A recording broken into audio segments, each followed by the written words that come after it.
আজকে আমি আপনাদের জন্য করব একটা Chinese dish, Chinese fried rice. তো চলুন দেখি রান্নাটা কিভাবে করতে হয়। ফ্রাইড রাইস করতে আমাদের যা যা লাগবে, এখানে আমি 2 কাপ বাসমতি চাল নেব। আপনারা চাইলে পোলার চাল দিয়েও করতে পারেন, এটা আপনাদের ইচ্ছা। আর এখানে আমি নিয়েছি 1 কাপ মুরগির মাংস আর আধা কাপ চিংড়ি মাছ। মুরগির মাংসটা আমি লম্বা লম্বা টুকরো করে কেটে নিয়েছি, আর চিংড়ি মাছটা আমি এভাবে মাথা ফেলে খোসা ফেলে দিয়েছি, শুধু একটু লেজের অংশটা রেখেছি। এটাকে আমি হাফ চামচ গোলমরিচের গুঁড়া আর হাফ চামচ সয়া সস দিয়ে ম্যারিনেট করে রাখবো বেশ কিছুক্ষণ আগে, 15-20 মিনিটের মতো রাখলেই হবে। এইখানে আমি 3টা ডিম সামান্য একটু লবণ দিয়ে ফেটে রেখেছি। আর এখানে আমি সবজি নিব, 5 রকমের সবজি নিব। এখানে গাজর আছে, পেঁয়াজ পাতা আছে, ক্যাপসিকাম, বরবটি, ফুলকপি। এগুলো আমি 1 ইঞ্চির মতো লম্বা করে কেটে নিয়েছি। একটু লম্বা লম্বা করে চিকন চিকন শেপে কাটতে হবে, আর সবগুলো সবজি যেন মোটামুটি একই রকম শেপে থাকে আর কি, তাহলে এগুলো সিদ্ধ হতে সুবিধা হবে। আর সবজি কেনার সময় যে জিনিসটা খেয়াল রাখবো, যে এক একটা বিভিন্ন কালারের জন্য ভ্যারাইটি থাকে। যেমন কয়েকটা কালারের কম্বিনেশন যখন থাকবে, তখন আর কি ভেজিটেবল রাইসটা দেখতে খুব ভালো লাগবে। আর সবজির পরিমাণটা হবে, একটা আইটেম আমি হাফ কাপ করে নিব, তো হাফ কাপ করে নিলে মোট 2.5 কাপের মতো হবে। আর এখানে কাঁচামরিচ আছে, আমি কাঁচামরিচটা একদম শেষে দিব ফ্লেভারের জন্য। আর এখানে আমি গোলমরিচের গুঁড়ো নিয়েছি, কালো আর সাদা আমি মিক্স করে নিব। হাফ চা চামচ কালো গোলমরিচ, হাফ চা চামচ সাদা গোলমরিচ। এটা দুটো একসাথে নেওয়ার কারণটা হলো, শুধু যদি আমি কালো গোলমরিচটা দেই তাহলে ফ্রাইড রাইসটা কালো কালো হয়ে যাবে, এর জন্য আমি দুটো মিক্স করে নেব। আর আমি এখানে টেস্টিং সল্ট নিয়েছি 1 চা চামচ, সয়া সস 4 চা চামচ, আর এখানে 1 টেবিল চামচ ভিনেগার দেব, লবণ 2 চা চামচ। আর এখানে আমি রসুন কুচি নিয়েছি 2 চা চামচ, আর আদা কুচি নিব হাফ চা চামচ। এগুলো একটু ছোট ছোট করে কুচি করে দিতে হবে। আর আমি এখানে নিব চিলি সস। চিলি সস আমি নেব 1 চা চামচ, এটা আমি একদম নামানোর আগে দেব। আর এখানে আছে সয়াবিন তেল, এটা দিব 5 টেবিল চামচ। আপনারা চাইলে সয়াবিন তেলের বদলে আপনারা চাইলে অলিভ অয়েলও দিতে পারেন, বা যে কোনো আপনাদের পছন্দ মতো অয়েল ইউজ করতে পারেন। এখন আমি ফ্রাইড রাইস রান্না শুরু করব। প্রথমে আমি ভাতটা রেডি করব। এখানে আমি 3 কাপ পানি নিয়েছি। এই পানিতে আমি একটু তেল দিব, 1 টেবিল চামচ মতো তেল দিব।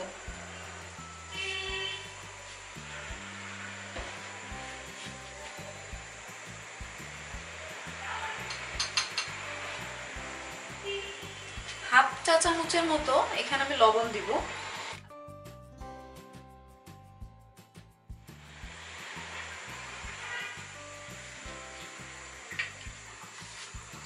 ফ্রাইড রাইসের ক্ষেত্রে চালটা পারফেক্ট হওয়াটা আর কি, ভাতটা পারফেক্ট হওয়াটা খুবই ইম্পর্টেন্ট। কেননা ভাতটা যদি নরম হয়ে যায় তাহলে একদমই আপনার ফ্রাইড রাইসটা ভালো হবে না। তো ভাতটাকে যেভাবে কেটে ঝরঝরা এবং পুরো 100% কুক করা যাবে না, কিছুটা কম কুক করতে হবে ভাতের থেকে। পানিটা ফুটে গেছে, এখন আমি চালটা দিয়ে দিব। চালটা আমি ভালো করে ওয়াশ করে নিয়েছি।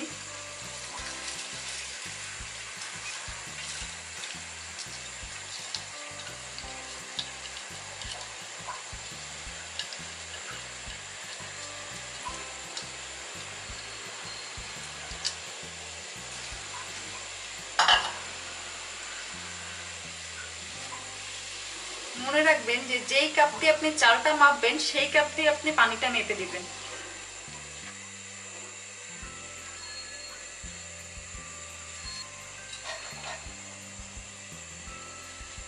আমি কিছুক্ষণের জন্য একটু ঢাকনাটা দেব। মাঝারি আছে ভাতটা হচ্ছে, আমি একটু খুলে দেখব, এখনো পানি আছে। পানিটা কমে আসছে, আমি এখন একটু ভিনেগার দিয়ে দেব। ভাতটা যেন একটা সাথে একটা লেগে না যায়, স্টিক না হয়ে থাকে, ঝরঝরা যেন হয়, এই জন্য আমি ভিনেগারটা তেলটা দিলাম। এখন আমি চুলার আঁচটা একদম কমিয়ে ঢেকে রাখবো। ঢাকনাটা খুলে দেখি ভাতটা কতটুকু হয়েছে।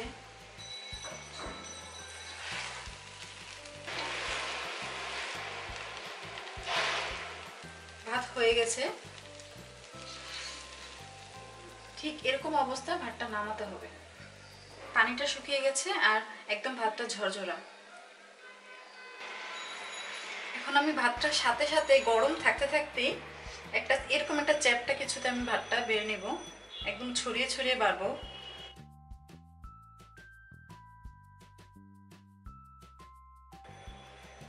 সাথে সাথে এটা পাতিল থেকে সরিয়ে ফেলার কারণটা হলো যে পাতিলে যদি আমি আরো কিছুক্ষণ রাখি এটা আরো কুক হতে থাকবে।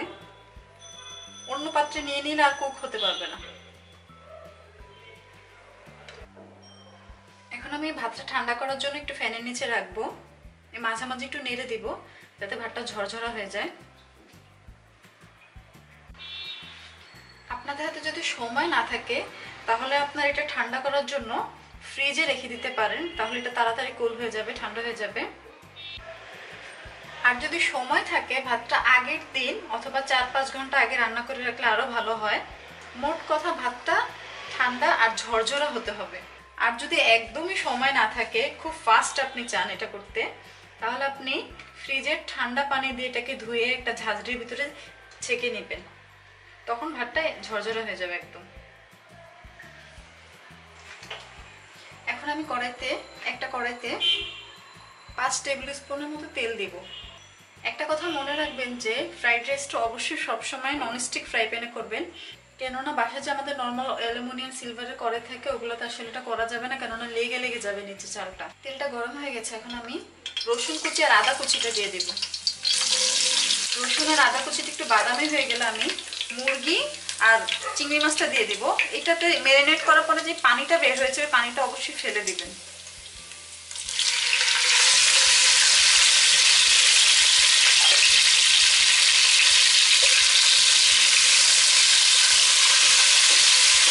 আমি অল্প আছে একদম চুলা আঁচটা কমিয়ে কিছুক্ষণ এটাকে আমি কুক করব।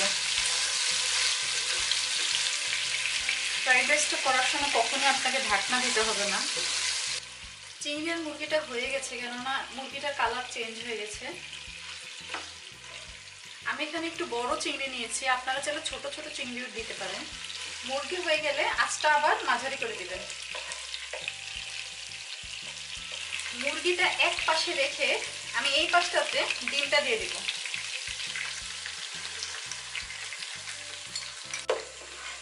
ডিমটাকে একটু ঝুরা ঝুরা করবো, ছোট ছোট টুকরো করে ফেলবেন।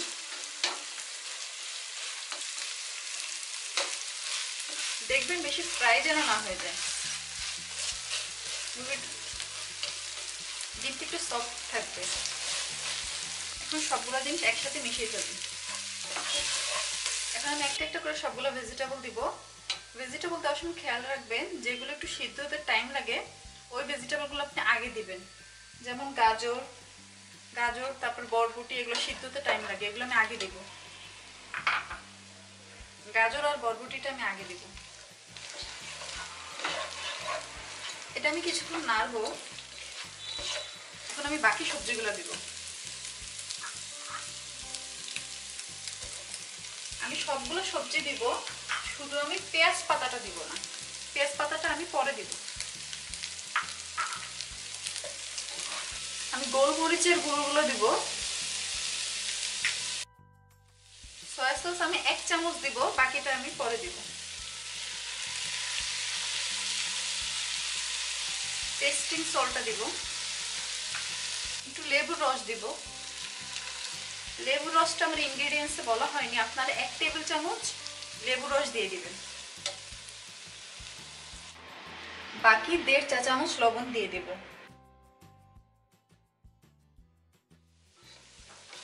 এভাবে আমি সবজিটা কিছুক্ষণ কুক করব। খেয়াল রাখবেন ভেজিটেবলগুলো যেন বেশি সিদ্ধ না হয়ে যায়।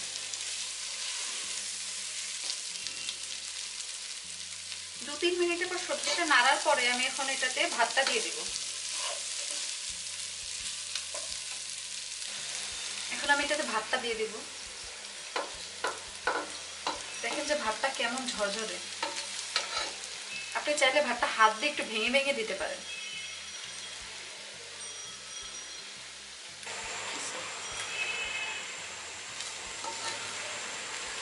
ভাতটা দিয়ে আমি এখন নেড়ে দিব।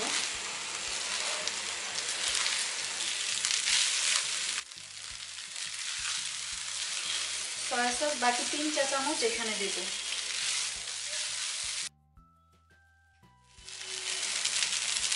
এখানে আমি 1 চামচ চিলি সস দিব।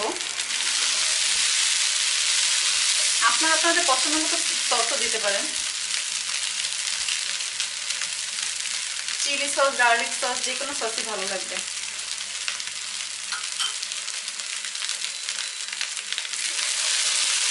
আঁচটা কিন্তু একদম হাই হিট থাকবে। এখন এটাকে আমি কাঁচামরিচটা দিব। কাঁচামরিচের বোটাটা কেটে একটু ফালি করে দিবেন।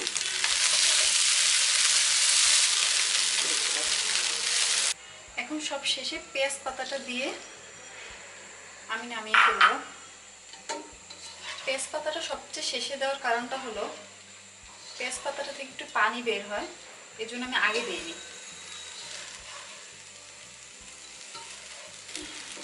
আপনাদের যদি আরেকটু টেস্ট লাগে আপনারা একটু সয়া সস অ্যাড করতে পারেন, আর লবণ লাগলে একটু সয়া সস অ্যাড করে দিবেন।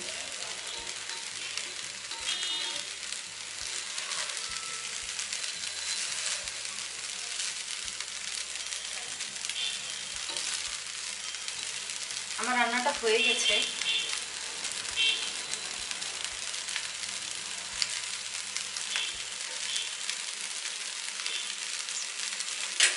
এটা খুবই মজাদার একটা কুইক ডিশ। এটা খেতে একদম একদম চাইনিজ রেস্টুরেন্টের মতোই হয়েছে। আপনারা যদি একদম সেম আমার রেসিপিটা ফলো করেন তাহলে আপনাদের বাসায় কেউ খেয়ে বলতেই পারবে না যেটা আপনি রেস্টুরেন্ট থেকে অর্ডার করেছেন নাকি নিজেই বানিয়েছেন। তো আমি আশা করবো যে অবশ্যই আপনারা এটা বাসায় ট্রাই করবেন। এটা আসলে খুবই মজাদার একটা রেসিপি হয়েছে, আর এটা একটা খুব কুইক রেসিপি। তো যখন হঠাৎ করে গেস্ট চলে আসবে, যদি শর্ট টাইমে কিছু করার থাকে তখন আপনারা এটা খুব শর্ট টাইমে করে নিতে পারবেন।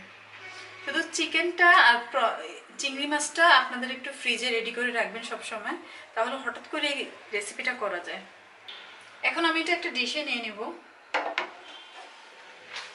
তো আমার চাইনিজ ফ্রাইড রাইসটা হয়ে গেছে, দেখেন আপনারা। আপনাদেরকে আমি একটু কাছ থেকে দেখাচ্ছি। দেখেন যে ভাতগুলো কীরকম ঝরঝরা হয়েছে। তো আজকের মতো এখানেই বিদায়। আল্লাহ হাফেজ, ভালো থাকবেন সবাই।